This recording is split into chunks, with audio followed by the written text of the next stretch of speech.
ये जवानी बड़ी खतरनाक है महाराज।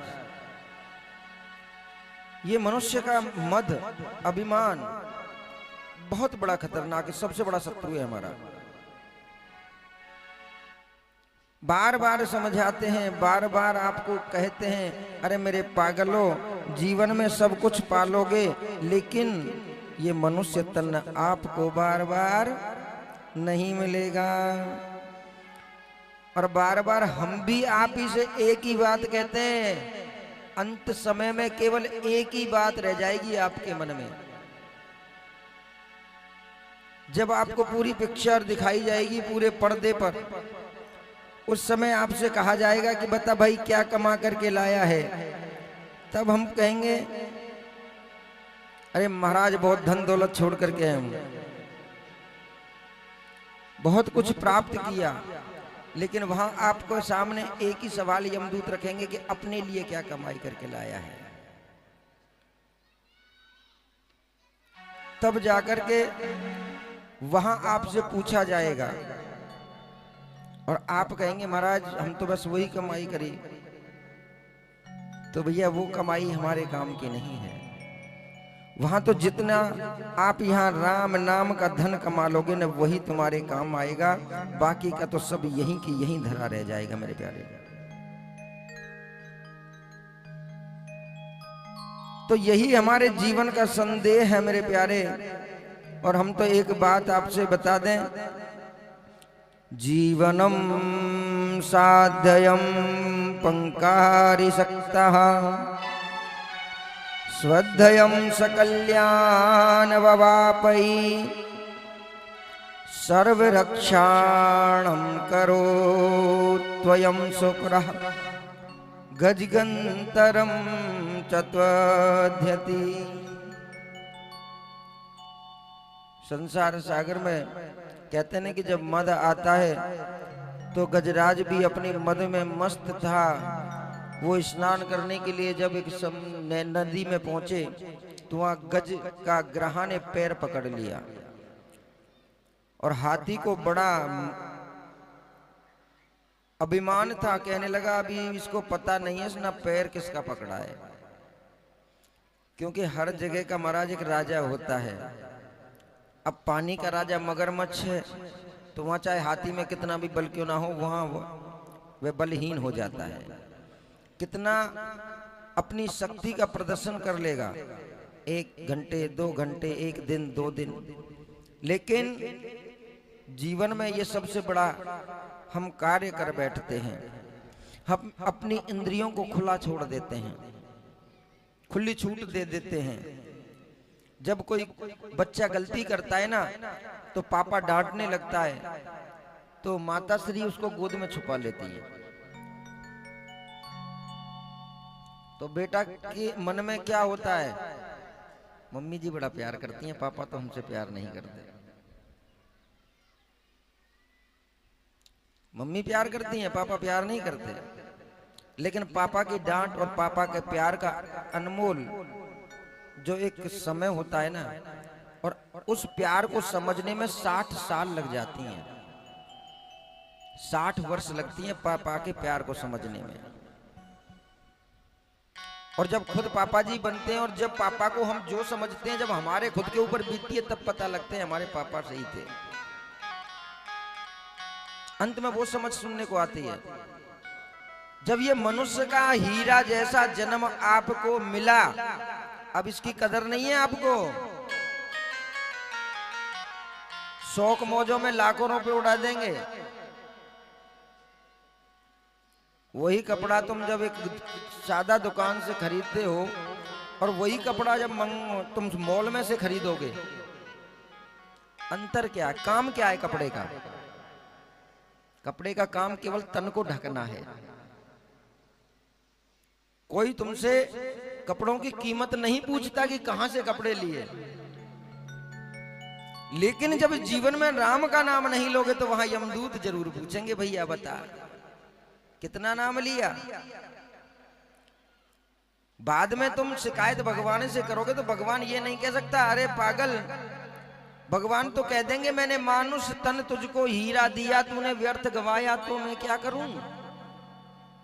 मैंने तो कह दे दिया तुझको जो देना था, लेकिन उस मद में आकर के, उस घमंड में आकर के तूने अपने पूरे हीरा जैसे जन्म को खत्म कर लिया। और बहुत अच्छी बात भी है मेरे प्यारे कि राम नाम कड़वा लगे और मीठे लागे दाम, दुविधा में दोनों गए माया मिली न राम। अंत समय में क्या ले जाते हो तुम? कितने इस दुनिया में आए, कितने चले गए। क्यों? केवल एक मोहल्ले पर नहीं, एक राज्य पर नहीं, एक स्टेट पर नहीं, एक देश पर नहीं, जिसने पूरे विश्व पर राज किया, पूरे विश्व पर, राजा सिकंदर। और जब वो भी दुनिया से गया था, उसके 4 पुत्र थे, चारों पुत्रों को पास बुलाया और कहने लगे कि पुत्रों, जब आप मुझको ताबूत में बंद करके ले जाओ ना, तो मेरे दोनों हाथ ताबूत से बाहर निकाल देना। क्यों पिताजी ऐसा क्यों बोलते हैं? कि इन दुनिया वालों को भी पता चले पूरे विश्व पर राज करने वाला भी दोनों हाथ खाली जा रहा है, कुछ साथ लेकर के नहीं जा रहा। प्रेम से कहना पड़ेगा कि सर सिकंदर का यहीं पर रह गया और मरते दम लुकमान भी यह कह गया, कोठरी खाली करा ली जाएगी, कोठरी खाली करा ली जाएगी।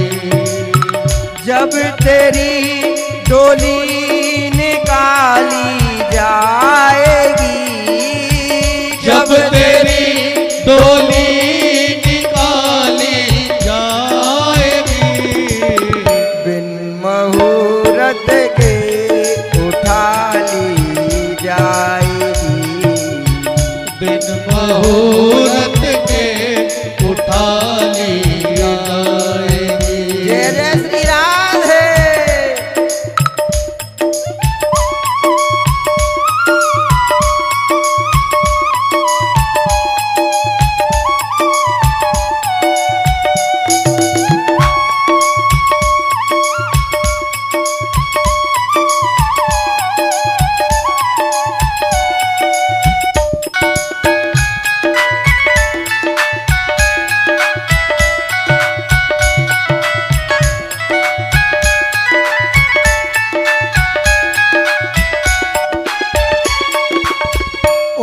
हकीमों से कहो यूं बोल कर, उन हकीमों से कहो ये बोल कर, करते थे दवा किताबें खोल कर, करते थे दावा किताबें खोल कर, यह दवा हरगिज न खाली जाएगी, यह दवा हरगिज न खाली जाएगी। बिन मुहूर्त के उठा ली जाएगी, बिन मुहूर्त के उठा ली जाएगी। जब तेरी डोली निकाली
पर डोली निकाली जाएगी।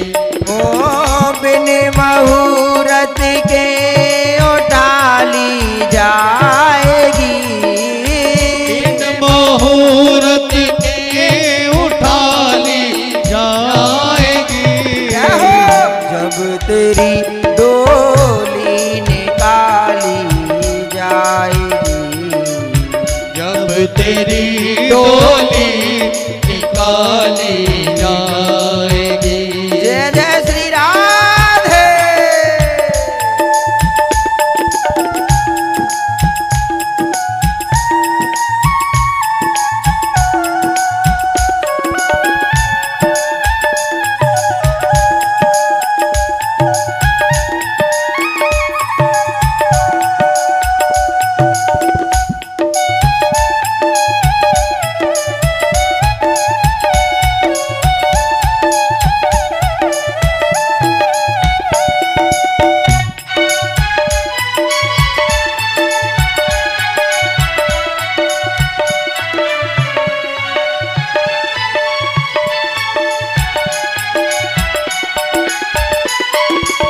होगा जब परलोक में तेरा हिसाब। होगा जब परलोक में तेरा हिसाब। कैसे मुकरोगे बता दो ए जनाब। कैसे मुकरोगे बता दो ए जनाब। जब तेरी वही निकाली जाएगी। जब तेरी वही निकाली जाएगी। ओ बिन मुहूर्त के उठाली जाएगी। बिन मुहूर्त के उठाली जाएगी।